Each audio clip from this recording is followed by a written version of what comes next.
319 حديث عن عدي بن حاتم قال رسول الله صلى الله عليه وسلم عدي بن حاتم خبرت Allah'ın elçisi sallallahu aleyhi ve sellem iken eymenu mri'in ve eş'emuhu ma beyne lehyeyhi. Kıyamet gününde kişinin on yağından da sol yağından da nerse bulaşak? Onun iki iyak siyagi arasından çıkan nerse. Nerse o? Anladın mı sözleri?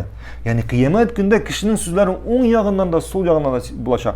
Subhanallah biz bugün söyleyimiz de söyleyimiz. Eğer de oylap karsak kişi bir gün devrinde 24 saatte çok mu söz söyleyip? Çok mu söz söyleyip subhanallah? Bu sözler kıyamet günde onun on yağından da sol yağından da bulaşak. Naşarı dağın, yakşısı dağın. Naşarı dağın, yakşısı dağın. Şuna göre söyleysin iken hayırlısın gına söyle.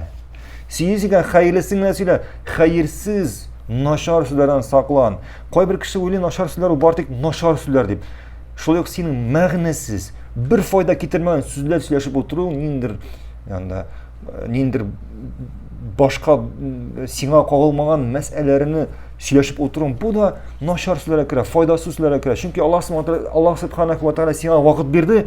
Her bir minutun için, her bir mizgilin için kıyamet günde sırayışa. Nerse sen işledin? Nerse sen işledin? Nerse sen ettin?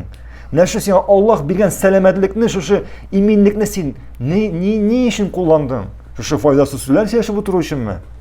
Şuna göre siliysin iken hayırlısın söyleyen en çok günah nesime işlene dedik? Til bilen. Allah subhanahu wa ta'ala o'zi saqlasin. Davom etamiz.